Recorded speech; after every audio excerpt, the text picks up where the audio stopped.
Assalamualaikum warahmatullahi wabarakatuh. Nama saya Ismatul Mazidah. Di sini saya akan mereview mata kuliah metodologi penelitian selama 1 semester. Di materi pertama kita diberikan studi pendahuluan tentang ilmu, pengetahuan, dan metode ilmiah. Yang kita ketahui bahwa ilmu adalah pengetahuan, tapi tidak semua pengetahuan itu adalah ilmu. Mengapa demikian? Karena pengetahuan itu didapat dari pengalaman atau kenyataan tanpa pemahaman sebab akibat, atau bisa kita katakan bahwa belum benar adanya. Sedangkan ilmu adalah akumulasi pengetahuan yang mana menjelaskan tentang sebab akibat yang didapat dengan metode-metode tertentu dan telah teruji kebenarannya. Jadi bisa dikatakan juga bahwa ilmu itu lebih tinggi daripada pengetahuan dari tingkat kebenaran. Di sini juga ada tentang metode ilmiah. Metode ilmiah adalah sebuah cara kerja atau sebuah proses untuk membangun suatu ilmu pengetahuan.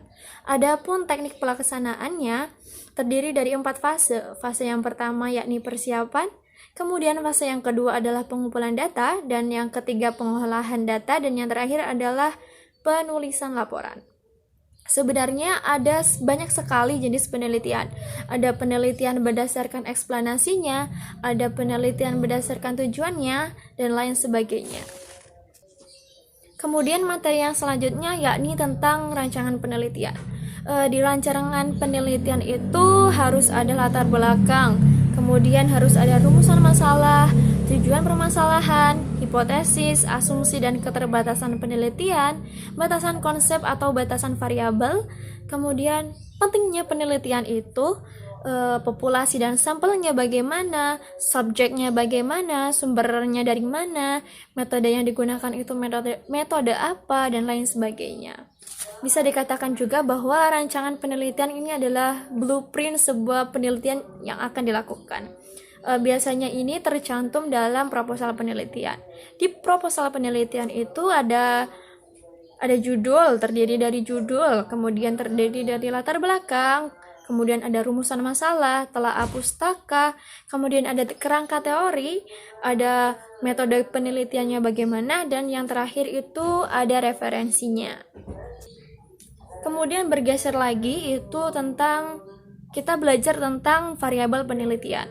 Variabel penelitian adalah suatu atribut, nilai atau sifat dari objek yang akan kita teliti, di mana banyak variasi yang telah ditentukan oleh peneliti untuk dipelajari dan kemudian diambil kesimpulannya. Ada banyak macam variabel penelitian. Adapun yang pertama yakni variabel bebas. Kemudian ada variabel terikat, variabel moderator, variabel interfering, dan yang terakhir variabel kontrol.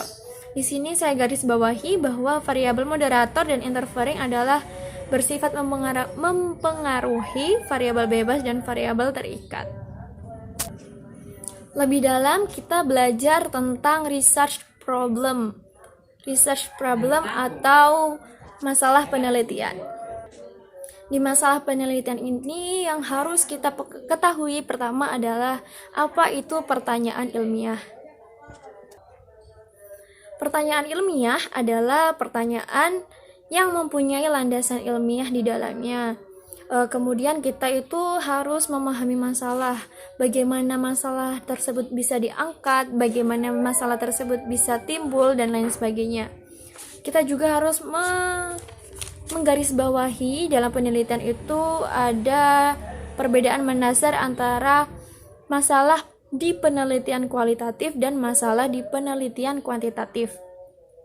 Di penelitian kualitatif, masalah itu masih bersifat redup, masih bersifat samar, masih bersifat sementara, dan bisa jadi berkembang atau juga berganti setelah peneliti berada di lapangan.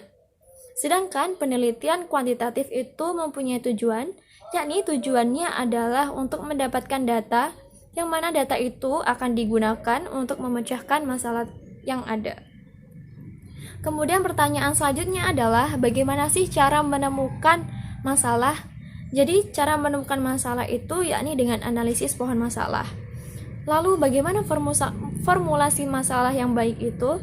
Yang pertama adalah masalah itu harus dirumuskan dalam bentuk pertanyaan. Yang kedua, harus jelas dan padat. Yang terakhir adalah berimplikasi adanya data. Jadi masalah yang kita rumuskan itu harus ada data yang bisa digali untuk penelitian tersebut. Kemudian beralih lagi, lebih dalam lagi, kita belajar tentang research objective atau objek penelitian, di mana objek masalah yang diteliti itu harus mempunyai kesesuaian dengan tujuan penelitian, yang mana kegunaannya itu untuk memahami, memecahkan, dan mengantisipasi masalah. Dan juga tujuan penelitian itu pertama untuk menemukan, kemudian untuk membuktikan, dan juga untuk mengembangkan ilmu pengetahuan. Lebih dalam lagi, selanjutnya kita belajar tentang hipotesis. Di sini saya mengetahui, saya dapat menarik kesimpulan bahwa hipotesis itu jawaban sementara terhadap rumusan masalah penelitian. Bisa dikatakan bahwa sebagai jawaban teoritis dan belum jawaban empirik. Jadi hipotesis itu bisa dibenarkan atau dibuktikan bahwa itu benar dan juga bisa salah. Kita harus sesuai dengan data di lapangan. Kemudian dalam melakukan penelitian itu kita harus melakukan penelusuran penelitian terdahulu dulu melalui publikasi ilmiah. Mengapa demikian? Karena telakah pustaka ini itu berfungsi untuk membedakan penelitian kita dengan penelitian sebelumnya.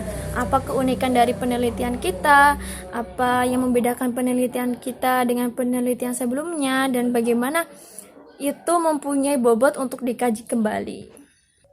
Dan juga di dalam penelitian itu ada yang namanya teori. Teori ini adalah teori dasar yang mendasari sebuah penelitian. Jadi di penelitian itu nanti data yang kita dapatkan akan dibenturkan dengan teori dan dianalisis, kemudian ditarik kesimpulannya. Di dalam penelitian juga, saat kita melakukan penelitian itu, kita harus ada populasi dan ada sampel. Populasi adalah di suatu tempat, di suatu waktu dan ketercakupan tertentu. Nah, sampel itu diambil dari populasi-populasi tersebut. Jadi sampel itu diambil dari populasi, yang mana sampel itu adalah subjek terpilih. Nah, kemudian sampel itu juga diolah kembali, diolah lagi, difilter lagi, kemudian sampai menemukan sampel yang benar-benar akan diteliti oleh peneliti. Sampel itu tidak hanya berupa barang, bisa juga berupa objek, bisa juga berupa subjek. Kemudian materi selanjutnya yakni tentang sumber data. Di penelitian harus ada sumber data dengan jelas. Sumber data adalah muara atau tempat di mana kita menggali sebuah data atau sebuah informasi. Berbeda dengan data adalah suatu informasi yang kita perlukan dalam melakukan atau menganalisis sebuah penelitian.